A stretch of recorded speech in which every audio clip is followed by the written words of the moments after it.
Relativity hopefully आप लोगों ने ख़त्म कर लिया हो।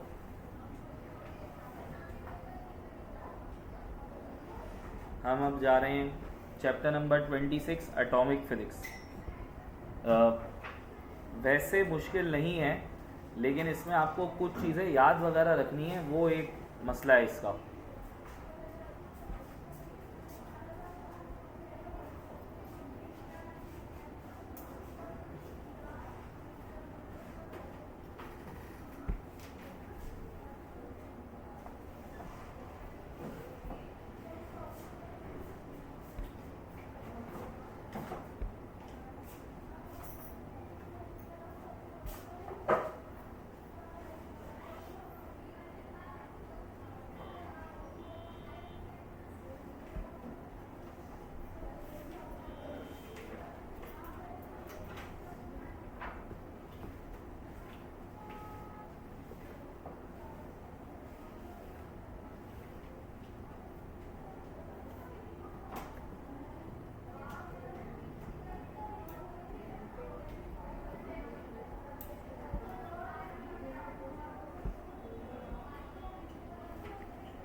चले जनाब।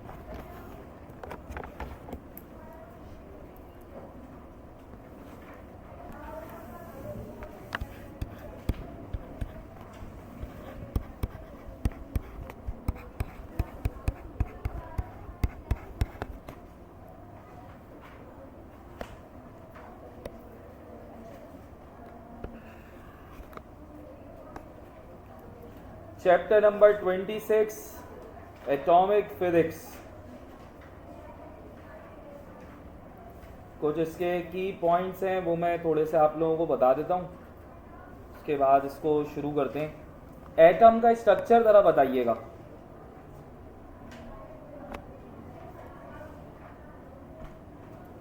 एटम का स्ट्रक्चर बताइएगा। एटम के अंदर क्या क्या चीज़ें होती हैं आपके पास जी? एटम के अंदर क्या चीज़ें हैं आपके पास? एक तो उसका न्यूक्लियस पार्ट होता है जिसे हम कहते हैं न्यूक्लियर पार्ट, और एक होता है आपके पास आउटर न्यूक्लियर पार्ट। यानी फर्ज करते हैं कि अगर हम इस एटम की बात करें तो एटम आपके पास आ गया बीच में न्यूक्लियस। इस न्यूक्लियस में दो चीज़ें होंगी, प्रोटॉन्स और न्यूट्रॉन्स। इसके अलावा जो आपके पास आउटसाइड पे है वो क्या मौजूद है आपके पास? इलेक्ट्रॉन। कौन सी फोर्स है जिसने एटम को बाइंड करके रखा हुआ है? Electrostatic force. उसको हम एक और नाम से जानते हैं, दैट इज कूलम्स फोर्स। और क्योंकि इलेक्ट्रॉन सर्किल में घूम रहा है तो दूसरी कौन सी फोर्स लग रही होगी इस पे? Centripetal force. एक हो गई कूलम्स फोर्स और एक हो गई आपके पास सेंट्रीपिटल फोर्स। स्पेक्ट्रा क्या चीज है? अगर मैं आपसे पूछूं what do we mean by spectra, या कहां से आया ये वर्ड, हमें क्यों पढ़ना है ये वर्ड, कहां से आया आपके पास? किस ओरिजिनेशन का है? किस वजह से हमें ये स्पेक्ट्रा या स्पेक्ट्रम पढ़ना पड़ रहा है? किस वजह से हमें ये स्पेक्ट्रा या स्पेक्ट्रम की तरफ जाना पड़ता है? कौन सी ऐसी वजह है कि हमें स्पेक्ट्रा और स्पेक्ट्रम मिलते हैं? जंप करता है, उसको हम क्या नाम देते हैं? Electronic transition. यानी जब इलेक्ट्रॉन जंप करता है एक हायर ऑर्बिट से टूवर्ड्स लोअर ऑर्बिट, तो वो अपने अंदर से एनर्जी रिलीज करता है। ये energy in the form of photons होती है, और यहाँ पे आपको मिलती है इलेक्ट्रोमैग्नेटिक रेडिएशंस और इलेक्ट्रोमैग्नेटिक स्पेक्ट्रम। अच्छा, फिर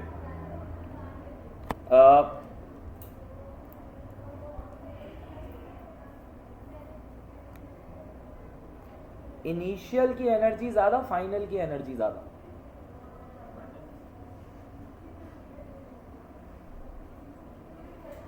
ट्रांजिशन कैसी होगी, upward downward, higher orbit towards lower orbit, यानी आपके पास ट्रांजिशन हो रही होती है एक हायर एनर्जी ऑर्बिट से जंप करके एक लोअर एनर्जी ऑर्बिट की तरफ आ रहा होता है, ठीक है।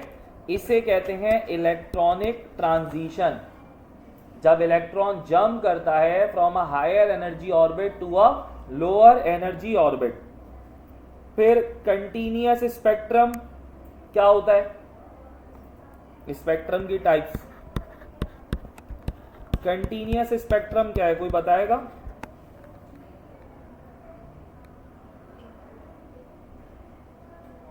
कंटिन्यूअस स्पेक्ट्रम को अगर हम डिफाइन करें तो कंटिन्यूअस स्पेक्ट्रम है क्या, unbroken range of wavelength emitted,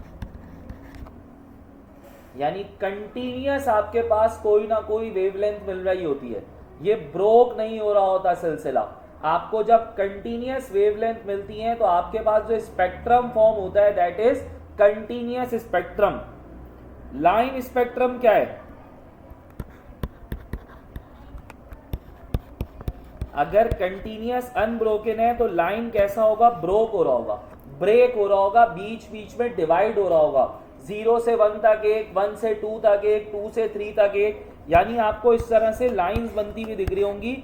ये भी एक पूरा स्पेक्ट्रम है आपके पास, इसे कहते हैं हम लाइन स्पेक्ट्रम। तो इसकी क्या है, discrete bright lines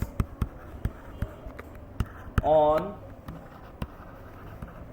dark background produced by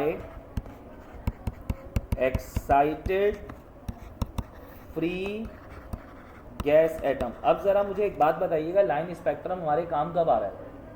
बहुत कॉमन चीज है जिसमें हमारे लाइन स्पेक्ट्रम काम आ रहा है, फिंगरप्रिंट रिकॉग्निशन, पता है आपको? That is line spectrum. आपकी फिंगरप्रिंट किस तरह से बनी हुई होती है,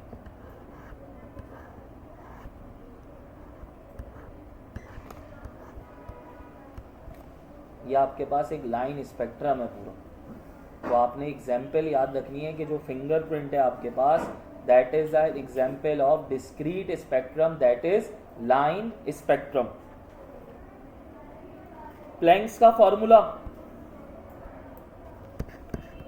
प्लैंक्स का एनर्जी का फॉर्मूला क्या है, प्लैंक्स क्वांटम एनर्जी फॉर्मूला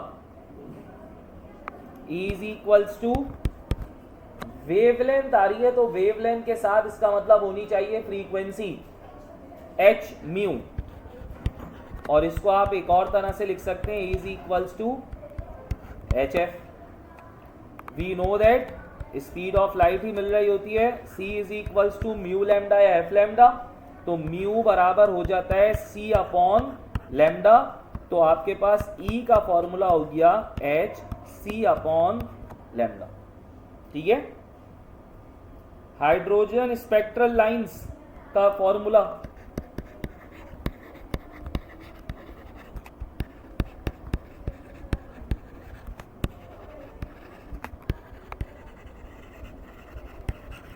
क्या फॉर्मूला हाइड्रोजन स्पेक्ट्रल लाइंस की वेवलेंथ निकालने का, 1 upon lambda is equals to क्या, R H 1 upon N F का square minus 1 upon N I का स्क्वायर। एक चीज याद रखनी है, N F is less than N I.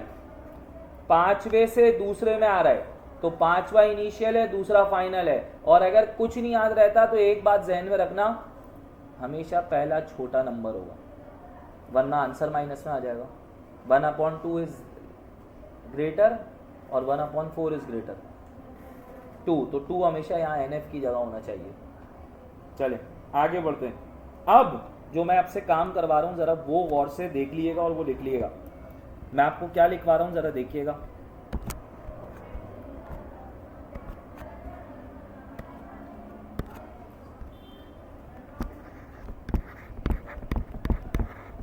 Series, ठीक है। उसके बाद इसका लोअर लेवल, उसके बाद उसके अपर लेवल्स,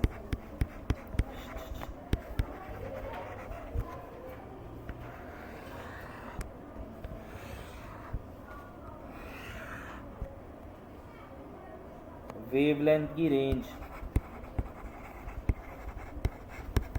ये आपको याद होनी चाहिए। उसके बाद फ्रीक्वेंसी की रेंज,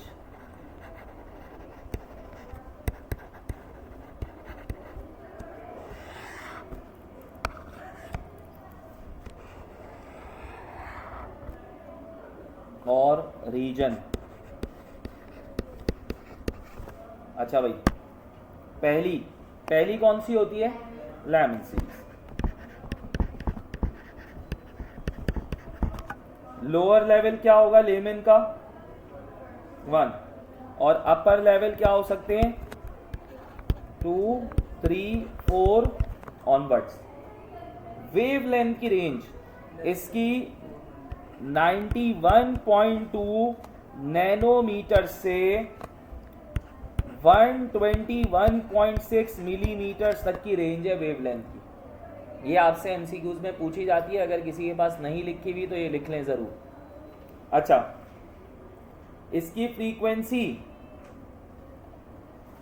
2.47 एक्सपोनेंट 15 से शुरू है और कहाँ तक आपके पास जारी है? इसकी फ्रीक्वेंसी 3.29 एक्सपोनेंट 15 हर्ट्ज।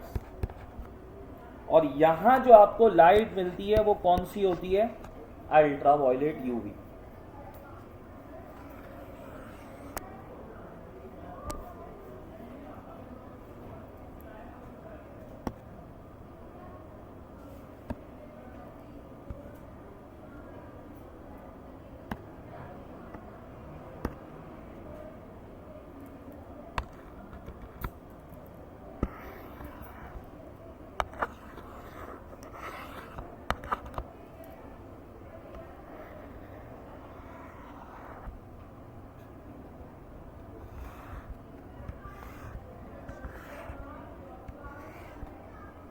अगली कौन सी होती है? बाद बेलमुथ। Lower energy level 2, 3, 4, 5 up to onwards. Range 364.6 nanometres to 656.3 nanometres. अच्छा, ये एक चीज चेक कर लिएगा, ये mm नहीं है, ये nm ही है। अच्छा, फ्रीक्वेंसी कहां से कहां तक है जरा देखिएगा।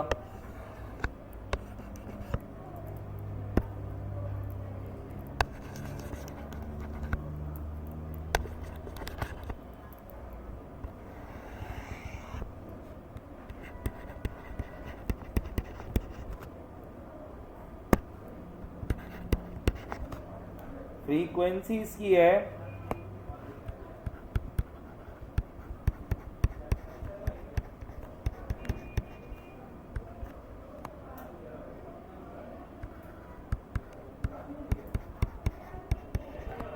4.57 to exponent 14 to 8.2 to exponent 14।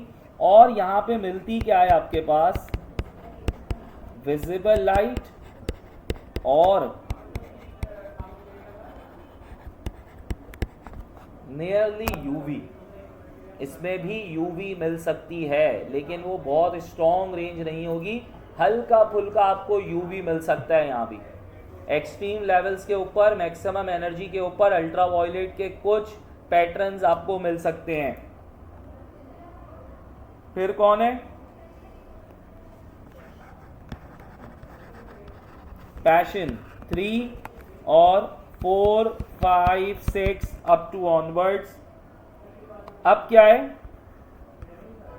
820.4 nanometres to 1875 3.1 nanometres, इसकी frequency 1.60 exponent 14 hertz to 3.65 exponent 14 hertz. और यहां आपको क्या मिलता है? नियरली इंफ्रारेड, पूरा तो नहीं लेकिन नियर इंफ्रारेड आपको मिलता है।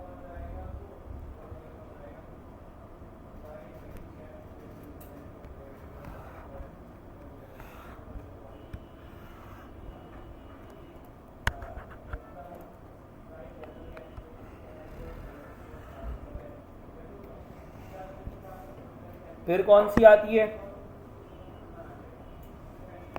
फोर्थ कौन सी है?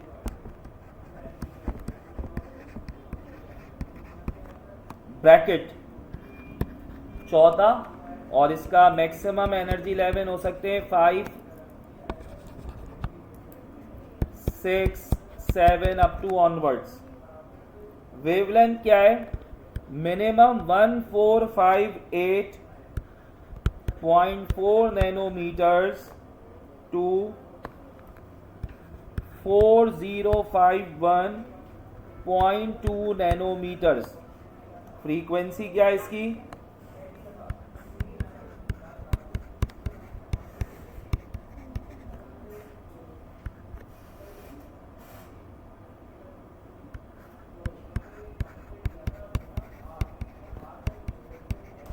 और यहां भी आपके पास क्या मिलती है? Mid infrared. सर ये 820.4 नैनोमीटर्स टू 1875।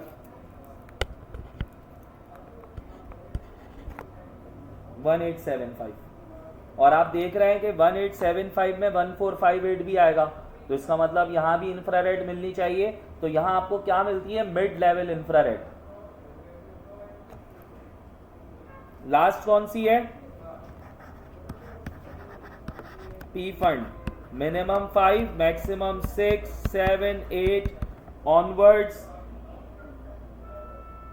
अब यहां की वेवलेंथ क्या है? 2278.8 नैनोमीटर्स टू 7459.9 नैनोमीटर्स फ्रीक्वेंसी है इसकी।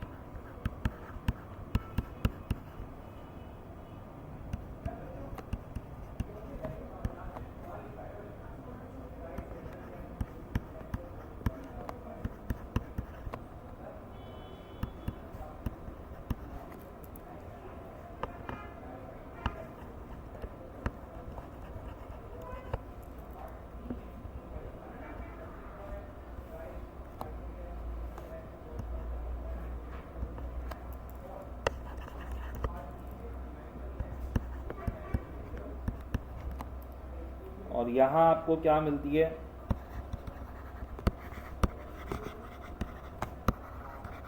फार इंफ्रारेड।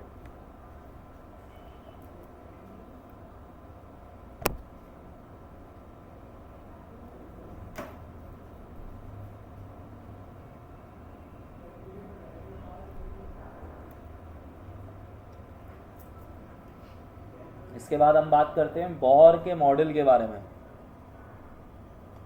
उसके पोस्टुलेट्स क्या थे?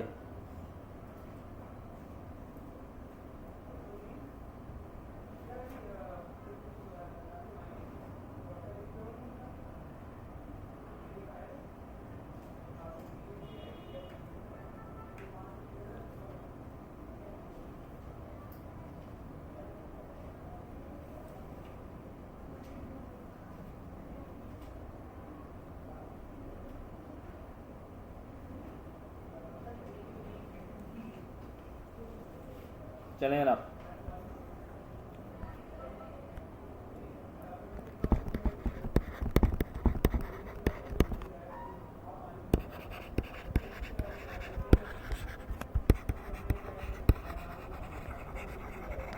जी, पहला पोस्टुलेट क्या कहता था इसका? बोहर का पहला पोस्टुलेट अंदाजन।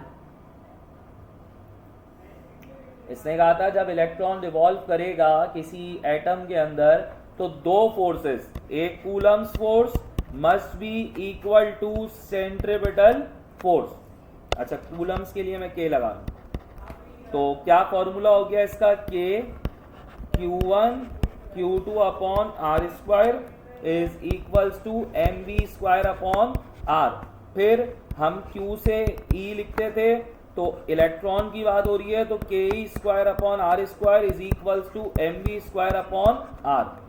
दूसरा पॉइंट क्या कहा था इसने,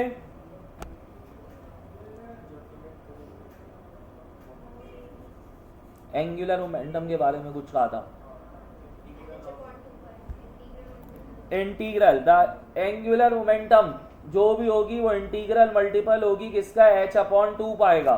तो इंटीग्रल मल्टीपल इसने फॉर्मूला दिया था एमवीआर एंगुलर मोमेंटम का, और वो किसके बराबर होगी, इसने एंगुलर मोमेंटम का जनरल फॉर्मूला, और इसने कहा एंगुलर मोमेंटम किसी भी ऑर्बिट की कैसी होगी, इंटीग्रल मल्टीपल यानी n किसका, h ओवर 2 पाई। तो हमने इसको कैसे लिखा था, m v r is equals to n h over 2 pi. h की वैल्यू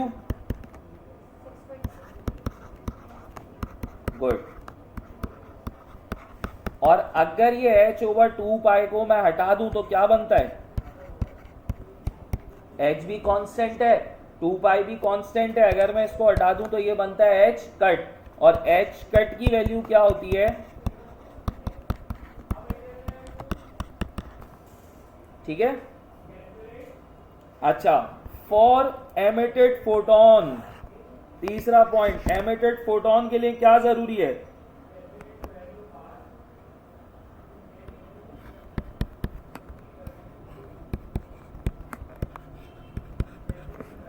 हाँ भाई क्या ही है,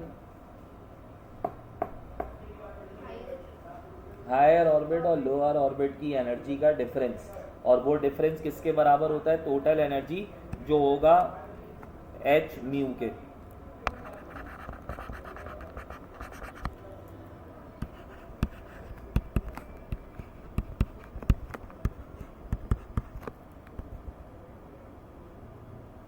बोहर का रेडियस किसके बराबर, बोहर का रेडियस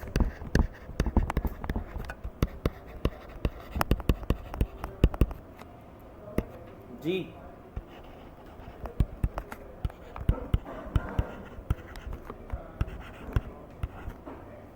दैट इज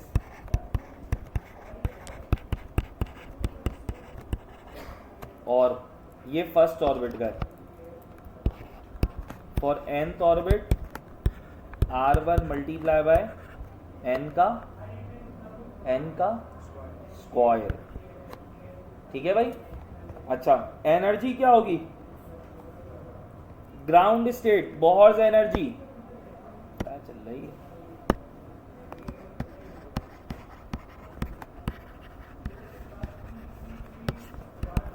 बोहर की एनर्जी ग्राउंड स्टेट की बताइएगा,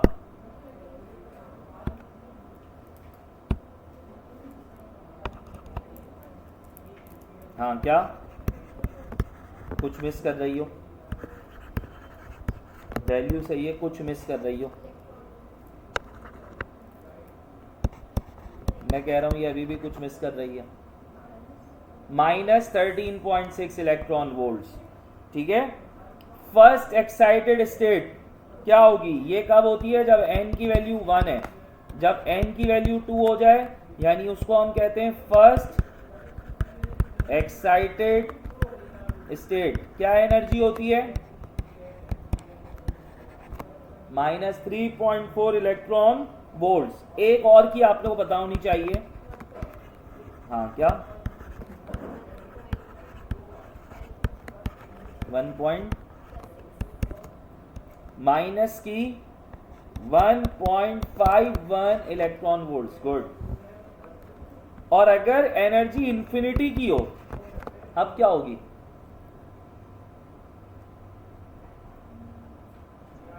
जीरो, कितनी होगी,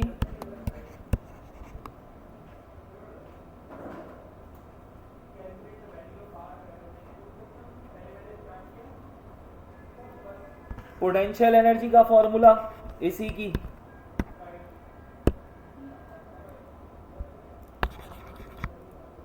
हाँ भाई, पोटेंशियल एनर्जी माइनस की K E square upon R, kinetic energy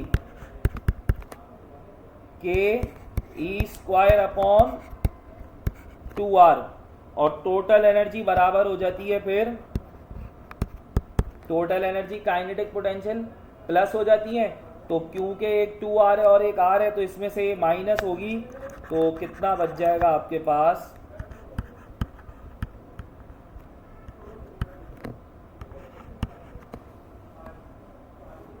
ठीक है भाई।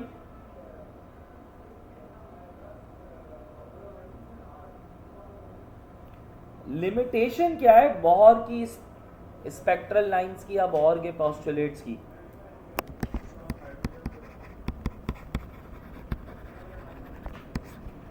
लिमिटेशंस क्या हैं? ये सिर्फ एक इलेक्ट्रॉन का स्पेक्ट्रा बता रहा है, मल्टीपल इलेक्ट्रॉन स्पेक्ट्रा ये नहीं बता सकता।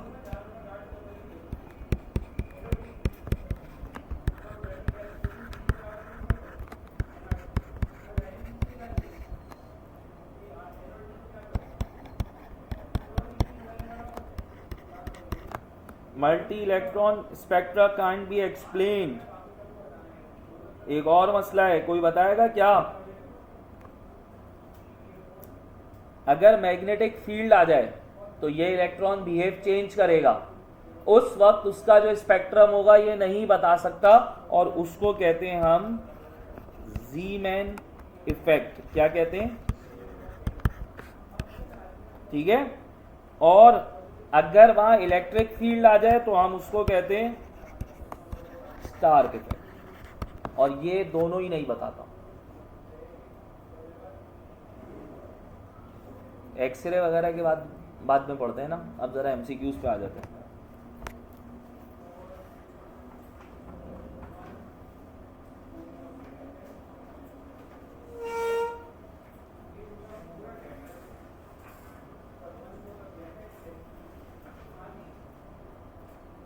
टोटल कितने जरा देखिएगा इसके, कितने? 96।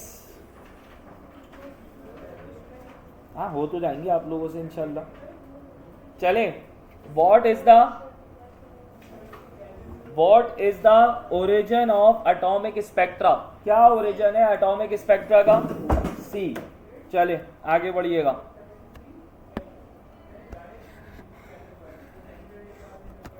Which part of atom is responsible for emitting or absorbing radiation in atomic spectra? क्या चीज? इलेक्ट्रॉन्स। कौन रिस्पॉन्सिबल है? इलेक्ट्रॉन्स, उसी की वजह से होता है सब कुछ। Which of the following is a continuous spectrum? Sunlight pass through hydrogen gas. Sunlight तो इलेक्ट्रोमैग्नेटिक वेव्स बनाती है, कंटिन्यूस कैसे हुआ? कहीं से ही पास हो, सनलाइट के अंदर इलेक्ट्रोमैग्नेटिक स्पेक्ट्रम है, कंटिन्यूस है इलेक्ट्रोमैग्नेटिक, डिस्क्रीट है, पैकेट्स हैं एनर्जी के। मैंने अभी एक बात आपसे बताई थी, किसी ने मुझसे पूछा नहीं, लेकिन मैं आपको याद दिला देता हूँ। मैंने आपसे कहा unbroken range of wavelength emitted. भाई कौन देता है ये वेवलेंथ? ये देते हैं डिस्क्रीट हॉट लिक्विड्स या सॉलिड्स, अनडिसिडेंट सॉलिड्स जो बिल्कुल अपनी फॉर्म खो चुके हों, और हॉट लिक्विड्स एंड गैसेस जो फ्लेम की तरह लिक्विड और गैसेस हो। तो भाई कौन देता है ये? Spectrum from solids and liquid at high temperature. मैंने अभी आपसे बात करी जो एनर्जी से भरपूर हो, सॉलिड्स और लिक्विड। चलें अगला देखिएगा जनाब, अभी बताया मैंने। What is observed in absorption spectrum? Absorption है, एब्जॉर्ब सबसे अच्छा कौन करता है? Black body. और ब्लैक बॉडी कौन सी होती है? डार्क। तो dark line on a continuous spectrum वो आपको एब्जॉर्प्शन दिखा रही होती है।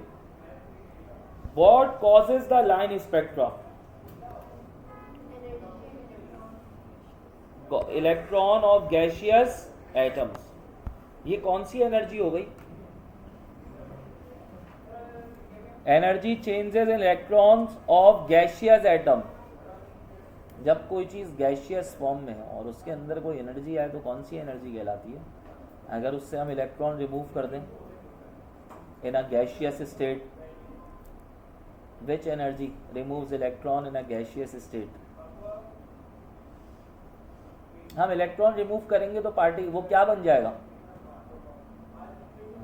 क्या कहने, इलेक्ट्रॉन रिमूव करें तो प्रोटॉन बन जाएगा।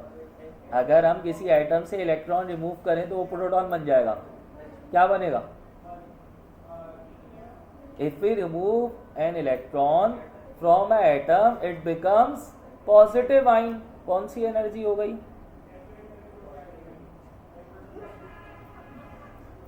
Ionization energy. क्या हो गया तुम लोगों को? तुम लोग तो केमिस्ट्री पढ़कर आए हो, कोई कंप्यूटर वाला नहीं बैठा हुआ यहाँ।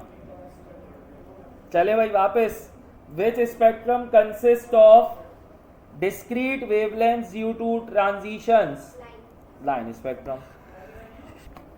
Which spectrum is formed when white light pass through a cold gas? White light इसका मतलब जहां भी बनेगा डार्क पे बनेगा, और डार्क पे कौन सा बनता है? Absorption spectrum. What is a spectral line?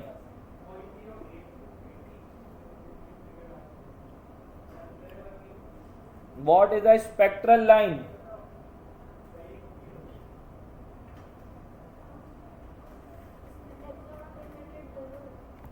Absorbed या emitted by an atom. चलें, which of the following color, चलें यह आप लोग बताएंगे क्योंकि कौन सी लाइट बनती है? Ultra violet. तो कौन सी कलर बनेगा आपके पास? Violet. 656 newton metre in hydrogen spectrum belongs to which colour? चलें आ जाते हैं जरा टेबल पे। 6 कलर तो रेड है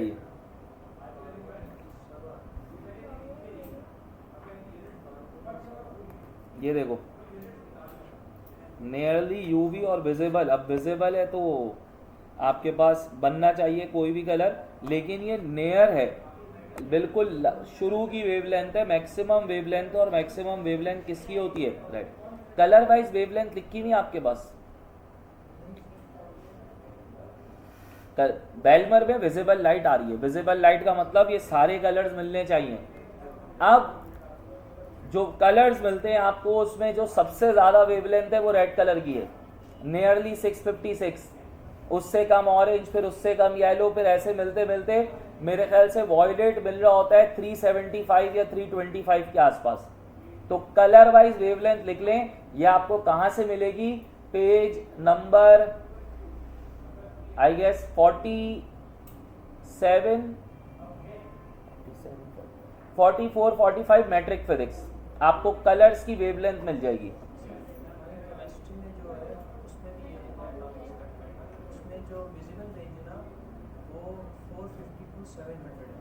वो विजिबल लाइट है ना, तो मैं वही तो कह रहा हूँ।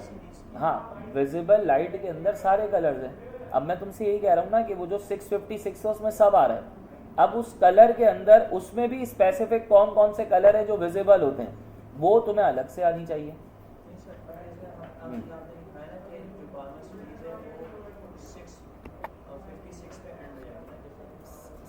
364 से 656। अब ये देखो ना, ये जो रेंज है ना, इसके अंदर सारे कलर्स हैं। रेड जो वॉयलेट है ना, वो 350 से ऊपर पे मिलता है, नियरली 364, 365। ठीक है। अब एक एग्जाम्पल के तौर पे मैं आपको एक समझा देता हूँ। जैसे ना 350 से ऑनवर्ड्स आपको मिल रहा है वॉयलेट, सही है। फिर आपको इंडिगो मिलता है, लेट से 375 से ऑनवर्ड्स इंडिगो। फिर आपको मिलता है 425 तक ब्लू। फिर आपको मिलता है 450 से onwards green.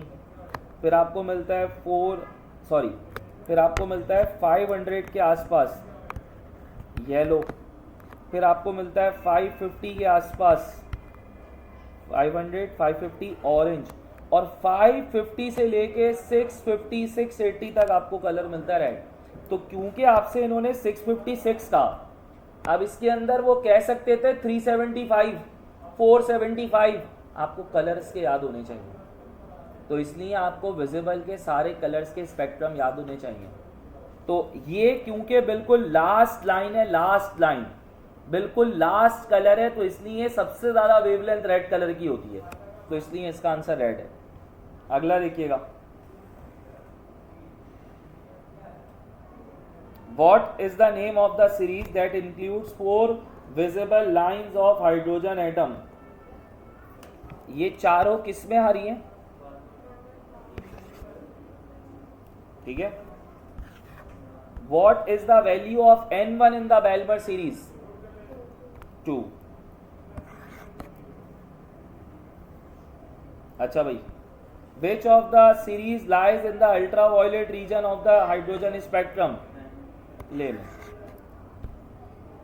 Who discovered the equation that predicted the visible hydrogen spectral lines? बेल्मर नहीं करी थी बिल्कुल। Which constant is used in the hydrogen spectral lines? फॉर्मूले में कौन सा कांस्टेंट था? Right constant. क्या वैल्यू है? क्या वैल्यू है?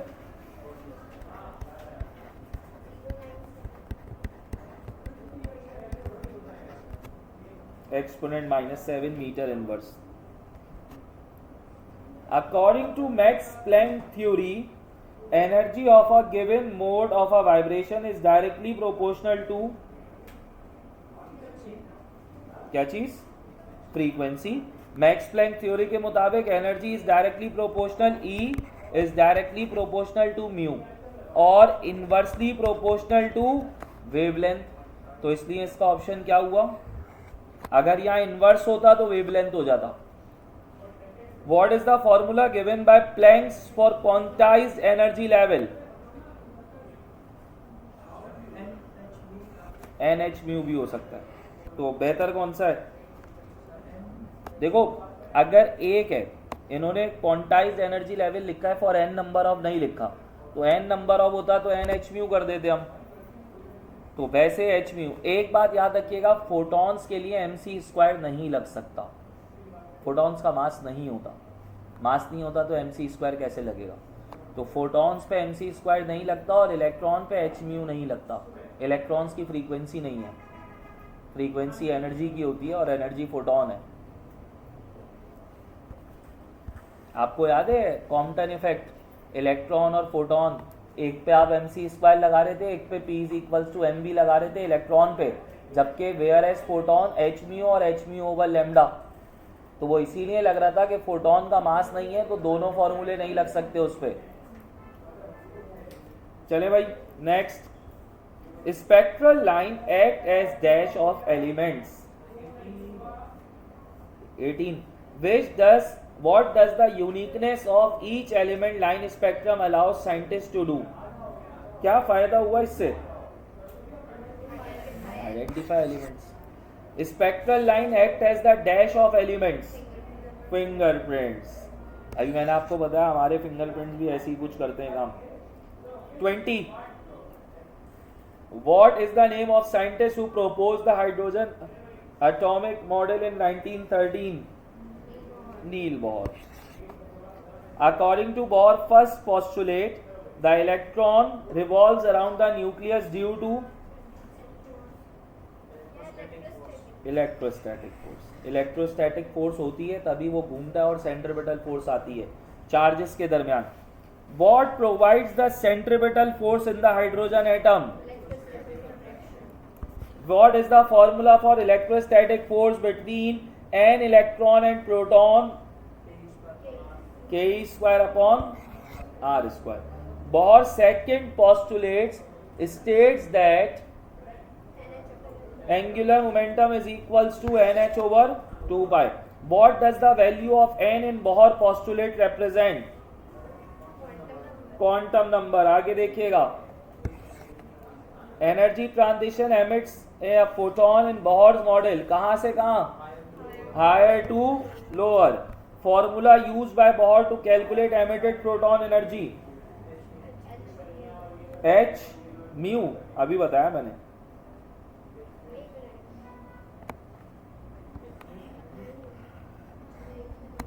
ई N minus E P, initial N है और पी लो फाइनल स्टेज है, सही है भाई। Next, the radii in the Bohr model are quantized, क्यों सही बोला है क्वांटाइज्ड, क्यों? क्योंकि उसके फॉर्मूले में एन आ रहा है ना, एन का मतलब आप उसके अंदर जो भी वैल्यू डालोगे उसमें मिलेगा एन। कैन क्या एन 0.5 हो सकता है? नहीं, इसका मतलब कंटिन्यूस नहीं है एन, एन डिस्क्रीट है 0 1 2 3 एंड ऑनवर्ड्स, तो इसलिए क्वांटाइज। क्वांटाइज का मतलब क्वांटम, क्वांटम का मतलब पैकेट। अब पैकेट कैन बी फुल और zero, it can not be anything between them, तो डिस्क्रीट क्वांटाइज्ड होता है ये। Which force keep the electron in a circular path around the nucleus in Bohr's atom? Electrostatic। अभी मुश्किल आना शुरू है इसके बाद। What was major limitation of Bohr Zeeman effect? Value of Coulomb's constant? बेटा ये है, अच्छा हुआ मैं उस पर लगाया हुआ था, ये एप्सिलॉन नॉट है 8.85 exponent minus 12, Coulomb's constant 9 exponent 9 है। Which condition must be met for electron to stay in a stable orbit in Bohr's model, जो अभी हम बात भी कर रहे थे। Value of Bohr A, both A and C. According to Bohr's model, the radius Rn depends upon principal quantum number. Relationship between orbital radius and quantum number. The total energy of hydrogen atom is the sum of potential energy कितनी? Good. Total energy of the hydrogen in the ground state, n is equals to 1, infinity पे 0 है। पहली energy आप लोग आया था derivation के बाद, पहले ही फॉर्मूला ये आया था। सेकंड पे कितनी है? -3.4। Which formula correctly represent energy levels in Bohr hydrogen atom? क्या फॉर्मूला आया था? क्या? E is equals to -13.6 upon n square electron volts. अगला देख ले भाई,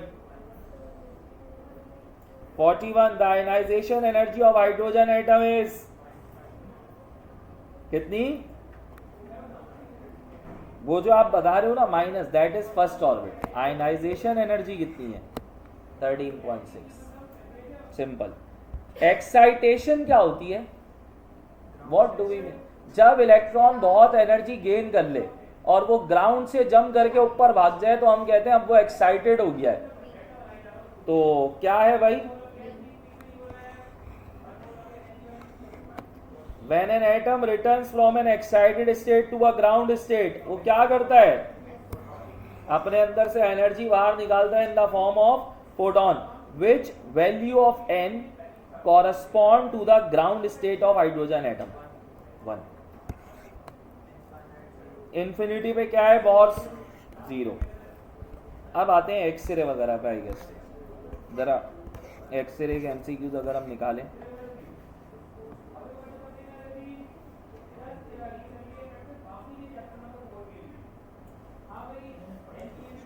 एक्सरे के थोड़े से एमसीक्यूज अभी निकालते हैं। एक्सरे अभी पूरा करवाता हूं मैं।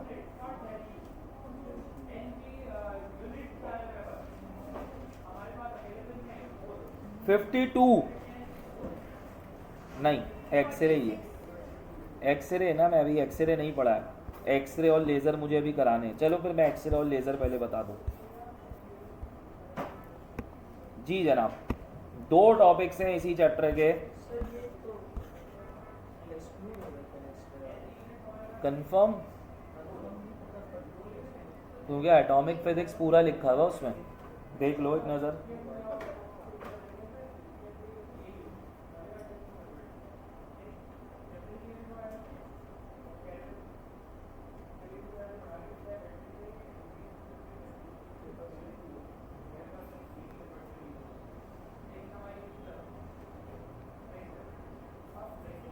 मेरे पास जो वो PDF है उसके अंदर तो मुझे वो क्या नाम है, उसके अंदर तो लिखा हुआ है एटॉमिक फिजिक्स।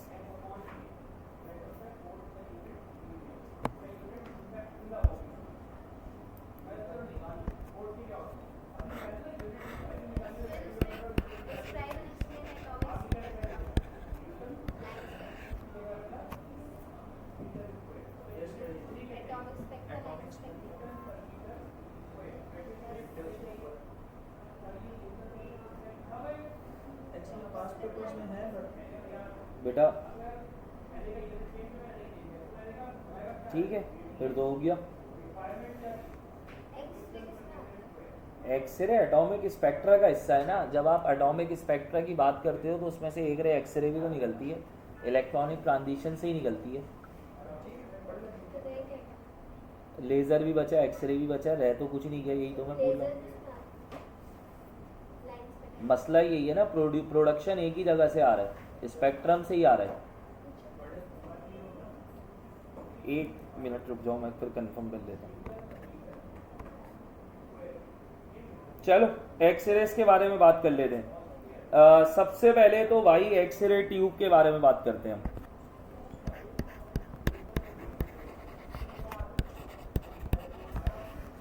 पढ़ लेते हैं, कंफर्म भी करता हूँ। एक्सरे ट्यूब, फाइलेमेंट क्या होता है?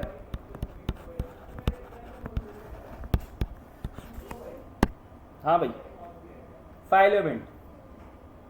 पुराने वाले बल्ब देखे थे येलो वाले, उसके अंदर एक चीज थी जो जल रही होती थी और आग की तरह गर्म हो जाती थी। टंगस्टन फाइलेमेंट कुछ इस तरह का बना हुआ होता था, एक पतला सा तार होता था। और जब ये बल्ब, आपने देखा है वो जो अभी पुराने वाले बाइक के बल्ब होते हैं, जब वो जल जाते हैं तो मैकेनिक ऐसे गौर से देख रहा होता है, वो बीच में एक तार होता है जो हीट होने की वजह से मेल्ट हो जाता है, दैट इज फाइलेमेंट। ठीक है, आप एक बारीक सा वायर है और करता क्या है, ये फोटो इलेक्ट्रिक इफेक्ट की तरह एक काम करता है। क्या करता है? एमिट इलेक्ट्रॉन्स, और कब? Via thermionic emission. इलेक्ट्रॉन्स निकालता है कौन से प्रोसेस से? Thermionic emission. थर्मियोनिक एमिशन,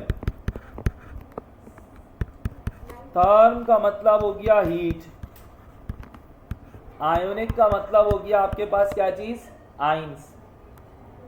जब आप हीट देते हैं तो वो अपने अंदर से क्या निकालता है? आइंस। इस प्रोसेस को हम कहते हैं थर्मियोनिक एमिशन। क्लियर हो गया?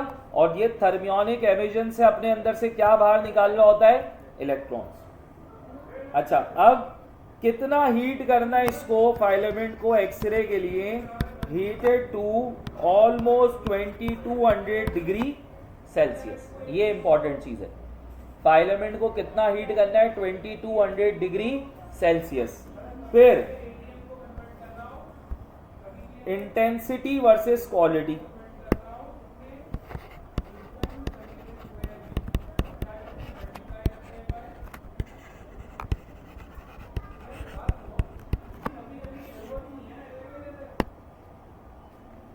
अच्छा, जो फाइलेमेंट का करंट होता है,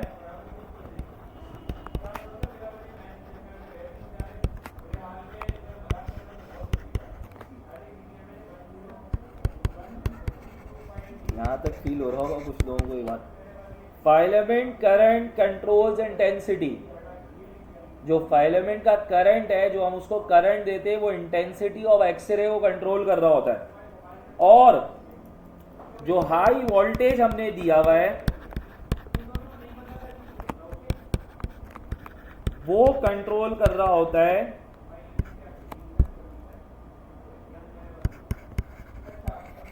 पेनिट्रेटिंग एनर्जी। वो एनर्जी जिसने पेनिट्रेट करना है, ये क्वालिटी कहलाती है।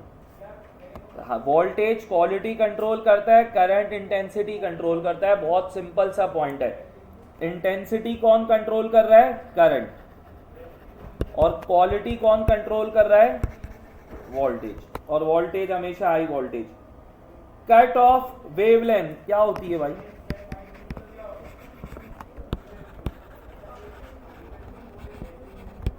मैं सिर्फ फॉर्मूला लिख रहा हूं। कट ऑफ वेवलेंथ क्या होती है जरा बताइएगा। ये फॉर्मूला पता है कैसे लिखा हुआ है, कहां से आया? SC over EV। ये है वो कॉम्पटन शिफ्ट, ये कॉम्पटन शिफ्ट है 1/m0c। कुछ इस तरह का फॉर्मूला नहीं था कॉम्पटन शिफ्ट का? हाँ, ये कहां से आया? आपने पढ़ा E is equals to H mu, ठीक है। अब म्यू बराबर होता है किसके? C upon lambda. और E देखो हमने ना क्या करवाना है, लाइट को मूव करवाना है, वर्क डन कराना है विथ वोल्टेज। तो आपने पढ़ा है वोल्टेज बराबर होता है किसके? Work done upon charge. Work is a form of energy, charge is the form of E, और वोल्टेज इसको ऊपर फेंक दो तो E किसके बराबर हो जाएगा? E मल्टीप्लाई बाय V के। तो EV is equals to C lambda, और अगर लैम्डा निकालना है तो क्या फॉर्मूला हो जाएगा? HC over EV। HC upon lambda, lambda ऊपर गया, EV नीचे आ गया, तो आपके पास क्या फॉर्मूला हो गया? Lambda is equals to SC over EV। ये लो, यहाँ तक कोई मसला? फॉर्मूला पुट कर दो, E की जगह आ गया EV H, और यहाँ क्या आ गया? C upon lambda. इसमें पुट करा है H अपनी जगह, V की जगह C अपॉन V और EV। अब मुझे लैम्डा निकालना है, लैम्डा ऊपर और EV नीचे, तो SC अपॉन EV किसके बराबर हो गया? Lambda. That is cut off wavelength. अच्छा भाई, कब प्रोड्यूस होती है एक्सरे? प्रोड्यूस व्हेन, हाँ भाई कब? हाई वोल्टेज, लो प्रेशर, ये सारी चीजें प्रोड्यूस होती है इनर इलेक्ट्रॉनिक ट्रांजिशन से। अब जब एटॉमिक स्पेक्ट्रा पढ़ा तो उसमें ट्रांजिशन ही पढ़ रहे हैं, और एक्सरे प्रोड्यूस होती है इनर इलेक्ट्रॉनिक ट्रांजिशन से। कैसे प्रोड्यूस होती है मैं लिख रहा हूं, when outer electron fill inner shell, और दैट इज के शेल। जब कोई ऊपर से जंप करता है बिल्कुल फर्स्ट शेल में, तो आप सोचें कितनी एनर्जी रिलीज करेगा। और आपको पता है एक्सरे के पास बहुत एनर्जी होती है, तब जो आपके पास रे प्रोड्यूस होती है दैट इज एक्सरे। अल्ट्रावायलेट में भी एक लिमिट है ना एनर्जी की, उससे भी ज्यादा अगर एनर्जी देखें, के शेल के अंदर जगह नहीं है। के शेल में इलेक्ट्रॉन को जंप करने के लिए बहुत ज्यादा एनर्जी चाहिए, के शेल को पेनिट्रेट करने के लिए। ऊपर आपने ये लफ्ज पढ़ा ना, पेनिट्रेटिंग एनर्जी, तो आपने के शेल की लिमिट्स को पेनिट्रेट करना है, उसके लिए बहुत एनर्जी चाहिए। वो जो एनर्जी है that is due in the form of X-rays. तो इलेक्ट्रोमैग्नेटिक रेडिएशन की second last radiation, high energy, high frequency, low wavelength, that is X-ray. अच्छा भाई, अब लेजर क्या होती है?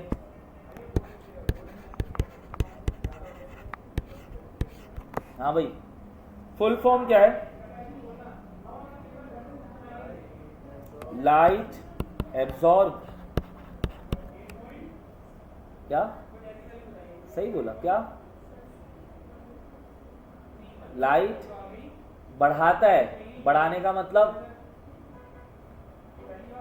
एम्पलीफाई, एम्पलीफाई से क्या निकलता है? Amplification, light amplification, stimulated emission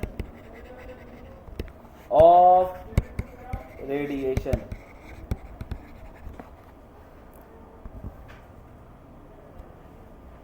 incident photon trigger करता है एक एक्साइटेड एटम को, और वो एमिट करता है एक आइडेंटिकल फोटोन। क्या बोला मैंने कि भाई एक फोटोन मैंने टकरा दिया किससे? एक एक्साइटेड फोटोन से, जो पहले से ही हाई एनर्जी पे था, उससे एक और फोटोन टकरा दिया। अब जो फोटोन टकराया वो एग्जैक्टली एक और फोटोन प्रोड्यूस करेगा जो उसके जैसा है, दैट इज स्टिम्युलेटेड एमिशन। क्या है? एक फोटोन टकराया इससे, अब जो ये टकराया तो इसने एक और बिल्कुल सेम फोटोन फॉर्म करा जो बिल्कुल आपस में सेम है, जिनकी एनर्जी सेम, जिनकी frequency same, polarization same, direction same. ये जो स्टिम्युलेटेड आपके पास एमिशन हुआ, इसकी वजह से जो चीज बनती है that is called laser. Properties, laser कैसी होती है, लेजर लाइट कैसी होती है, कोई प्रॉपर्टीज बताएगा मुझे? एक आध कोई प्रॉपर्टी आपने सोची हो लेजर लाइट की? एक वक्त में लेजर क्या डिफरेंट कलर की मिल सकती है? एक ही वक्त में। इसका मतलब सिंगल कलर हुआ तो कैसी हुई? मोनोक्रोमैटिक, फिर कोहेरेंट, फिर हाईली डायरेक्शनल। पॉइंटेड होती है ना लेजर लाइट, मैं यहां से बैठ के किसी को पॉइंट करूं तो वो एग्जैक्ट वहीं जाएगी, पॉइंटेड हो गई। इसीलिए लेजर लाइट गन्स में लगाई जाती है ना, ताकि पॉइंटेड निशाना मिले। कोहेरेंट सिंगल सोर्स है और मोनोक्रोमैटिक है आपके पास।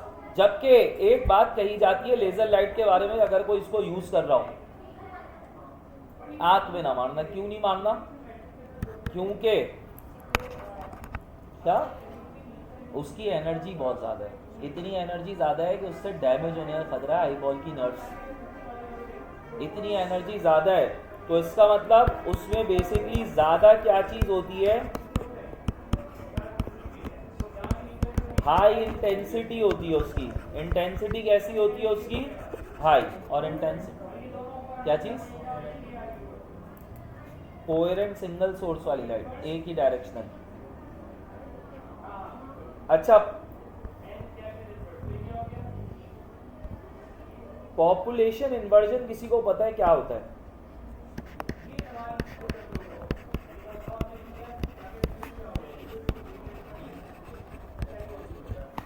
हाँ, non thermal distribution where excited atom exceed ground state atoms. जब आपके एक्साइटेड एटम ज्यादा हो ग्राउंड स्टेट के मुकाबले, इसका मतलब ग्राउंड स्टेट के एटम रुक गए, उनकी पॉपुलेशन इन्वर्स में चली गई, that is non inversive state, that is non inversive population state. कब? जब एक्साइटेड एटम्स किसी में ज्यादा हो जाए as compare to grounded atoms. ठीक है?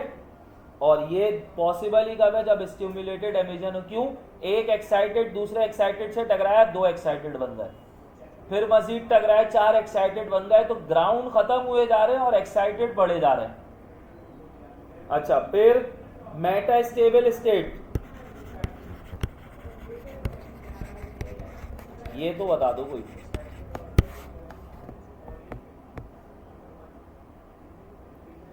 एक ऐसी एक्साइटेड स्टेट जिसकी लाइफ बहुत लॉन्ग हो जाए, और कितनी लॉन्ग हो जाए? तकरीबन 10 की पावर -3 सेकेंड तक, वो मेटा स्टेबल हो जाती है। ऐसी एक्साइटेड स्टेट जिसकी लाइफ थोड़ी सी लॉन्ग हो जाए, लॉन्ग लाइफ हो जाए, कितनी? 10 पावर -3 सेकेंड्स की, ऐसी स्टेट आपके पास मेटा स्टेबल स्टेट्स कहलाती है। अच्छा, फिर हीलियम नियॉन लेजर। कोई मुझे इसका गैस रेशियो बता दे हीलियम और नियॉन का, बस छोड़ो। हीलियम रेशियो नियॉन कितना होता है? हीलियम रेशियो नियॉन, कितनी हीलियम कितनी नियॉन? नियॉन तो चमकदार है, तो वो जो लाइट का चमकना है ना, that is due to neon. और हीलियम स्टेबल है, तो स्टेबिलिटी ज्यादा है और चमकदार कम है, तो 10:1। हीलियम, चमकदार से मुराद लाइट, ब्राइटनेस शो करती है ना, इंटेंसिटी है। नियॉन लाइट्स आपने पढ़ा है ना, वो लेजर की तरह चमक रही होती हैं।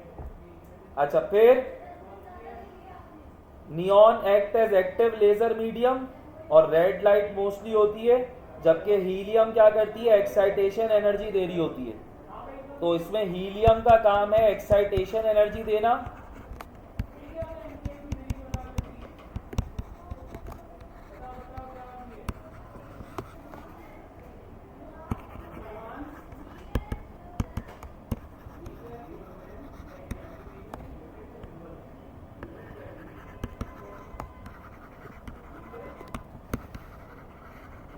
Act as active laser.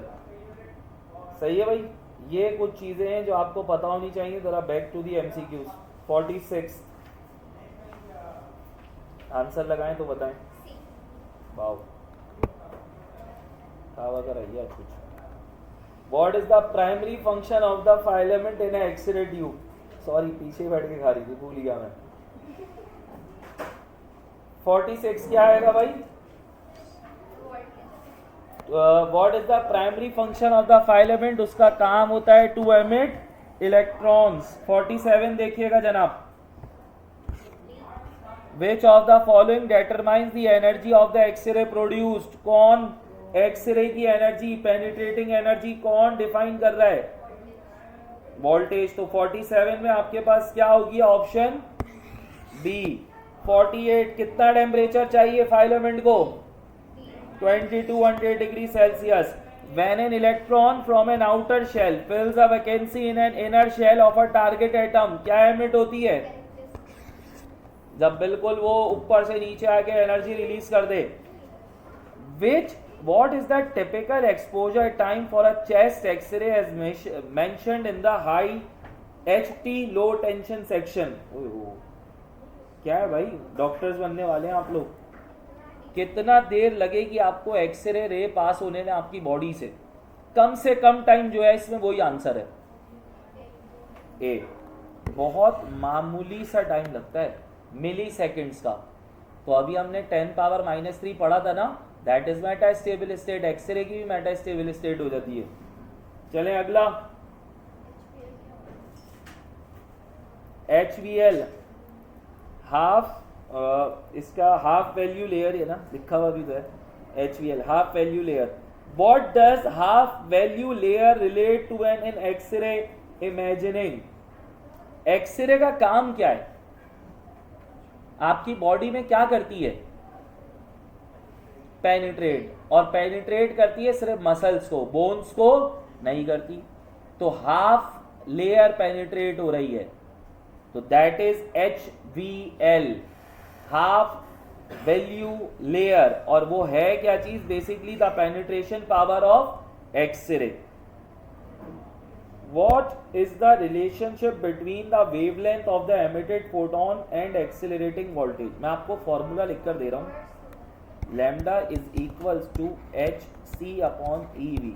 H constant, C constant, E की वैल्यू कांस्टेंट और V। तो कैसा रिलेशन हो गया? इनवर्स। अच्छा, phenomena where an excited atom emits a photon when struck by an incident photon of the same energy leading to a cascade of identical photons, stimulated emission. What is the key characteristic of laser light as described in stimulated induced absorption?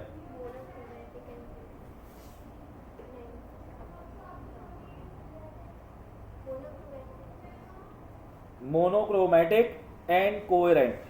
इनमें से सबसे यही दिख रहा था सही। 55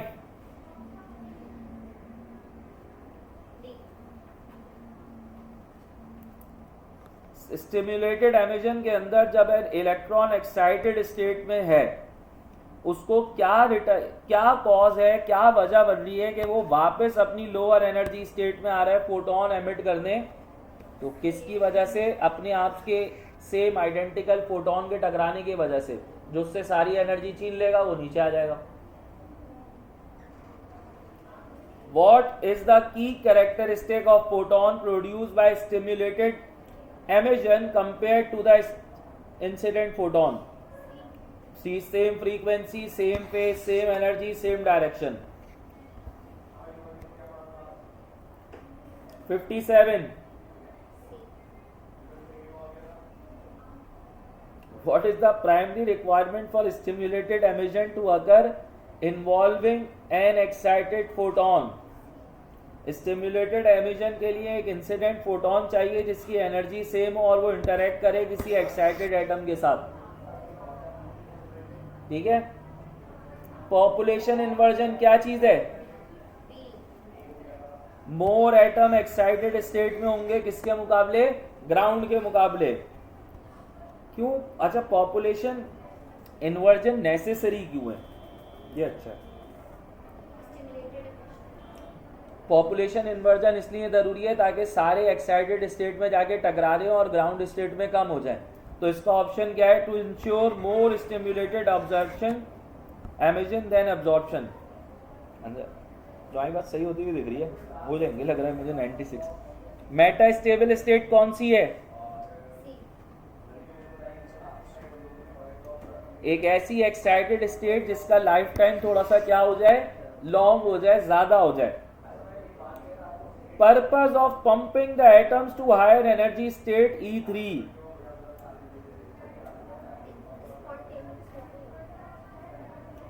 अगर E3 से नीचे लेकर आएंगे तो अब रेडियो एक्टिव हो जाएगी, गैमा आ जाएगी।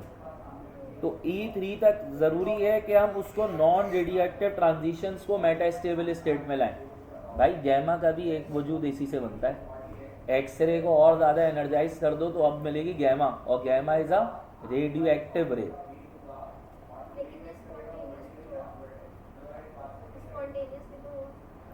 इंड्यूस स्पॉन्टेनियस एमिशन स्टिम्युलेटेड होता है ना, स्पॉन्टेनियस नहीं है। चलें, what is the role of non radiative transition in the optical pumping process describe. ये कोई पहले समझा दे मुझे।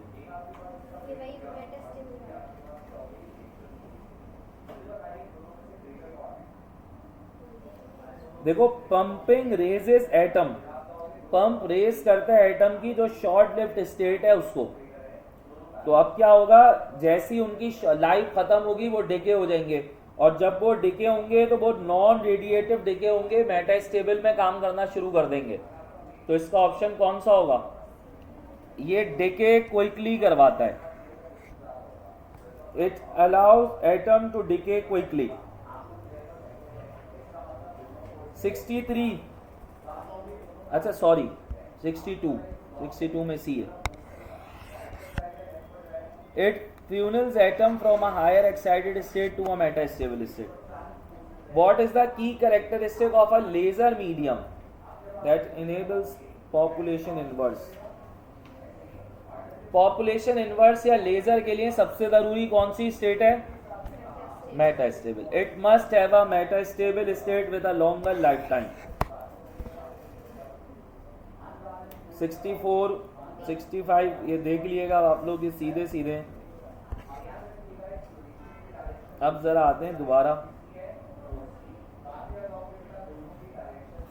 अच्छा, ये मेरे ख्याल से एप्लीकेशंस नहीं है आपके पास, सही है, क्योंकि आपने सिर्फ उनको डिफाइन करना है।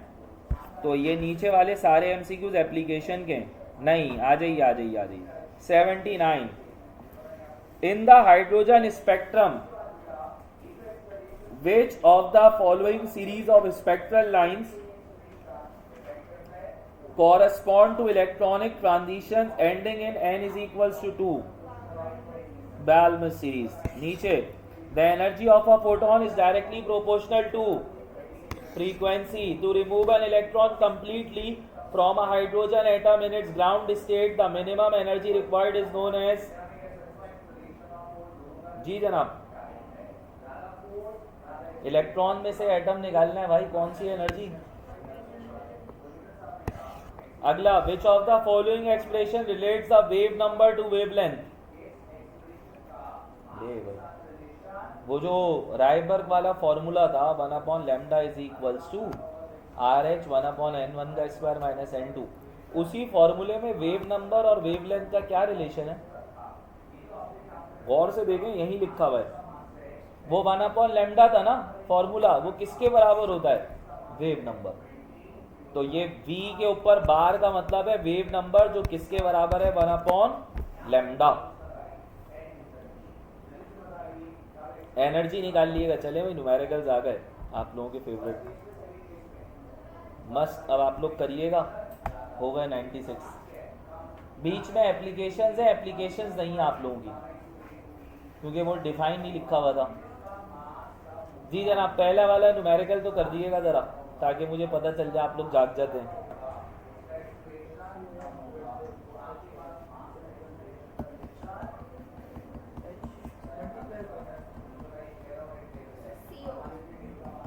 क्या होगा, सी 3 मल्टीप्लाई बाय 6 समवॉट 18 हो जाएगा।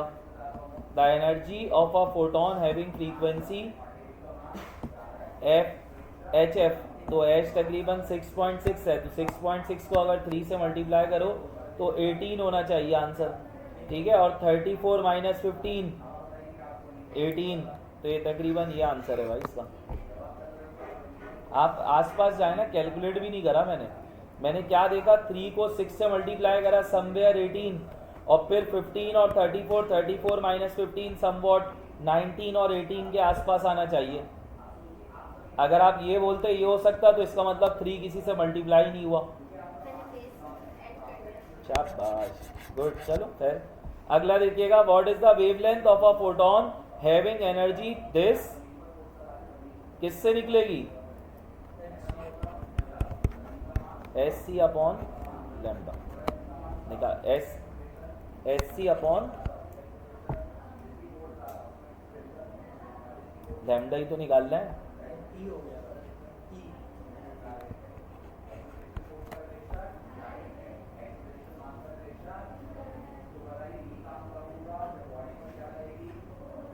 अच्छा भाई, इसका आंसर ये होना चाहिए।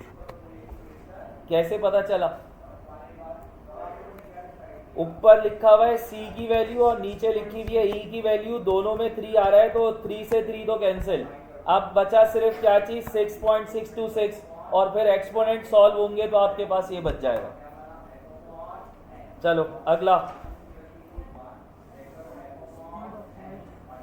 3 exponented frequency of a wave whose wavelength is this c lambda, तो c अपॉन लैम्डा 3 को 500 से डिवाइड करना है।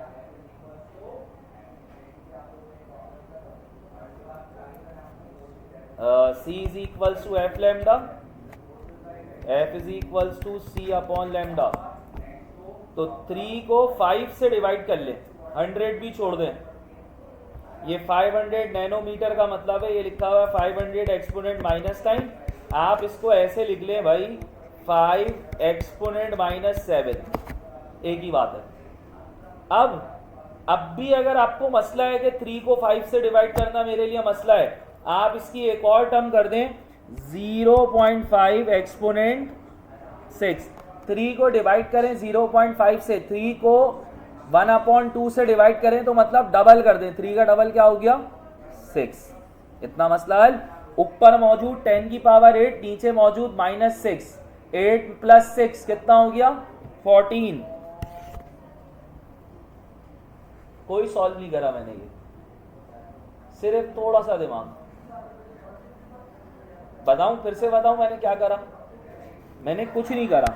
देखो असल मसला क्या है, c अपॉन लैम्डा, मुझे वो नंबर्स को डिवाइड करने में सारी मौत आएगी। मैं क्या कर रहा हूं, मैं ये करता हूं कि मैं 500 को छोटा कर देता हूं, ये लिखा हुआ है 500 एक्सपोनेंट माइनस 9, मैं डेसिमल को 3 दफा पीछे ले जाऊं तो ये हो जाएगा 0.5 और 9, और 3 दफा पीछे ले गएगा 9 - 3 कितना हो गया 6। ऊपर क्या लिखा हुआ था 3 एक्सपोनेंट 8, 3 को 0.5 से डिवाइड करने का मतलब 3 को डबल कर दिया, क्या बन गया 6, -6 ऊपर गया तो 8 + 6 14। चले नेक्स्ट, ये तो सॉल्व करना पड़ेगा अब आपको, वैसे हो ये भी सकता है। An electron in a hydrogen atom jumps from N4 to N2, what is the energy release,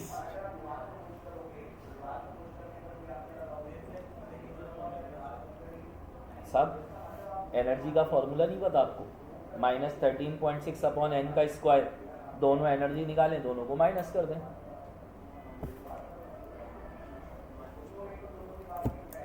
n is equals to 2 पे मैं आपको बता चुका हूं कितनी होती है, 3 पे होती है 1.51, 4 पे निकाल लो, 13.6 डिवाइडेड बाय 4 का स्क्वायर 16, तो तकरीबन 0 पॉइंट समथिंग आएगी। 3.4 में से 0 पॉइंट समथिंग माइनस करो, तकरीबन यही होनी चाहिए। फिर भी आप लोग करके देख लीजिएगा, ये या ये इनमें से कोई आंसर होगा, मैं कर नहीं रहा अभी। 87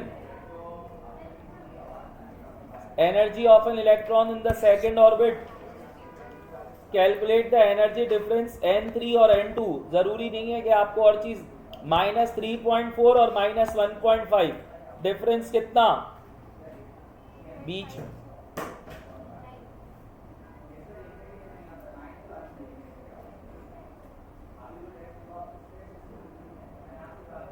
-3.4 में से आधा माइनस कर दें, कितना आ जाएगा? देखो फाइनल एनर्जी ये आ गई, सही है। इनिशियल एनर्जी ये रही, माइनस माइनस 1.5 3.4 कितना आना चाहिए तकरीबन? आई गेस यही बनना चाहिए। और इससे ऊपर वाले का आंसर यही है, सही लगाया था मैंने 3.4।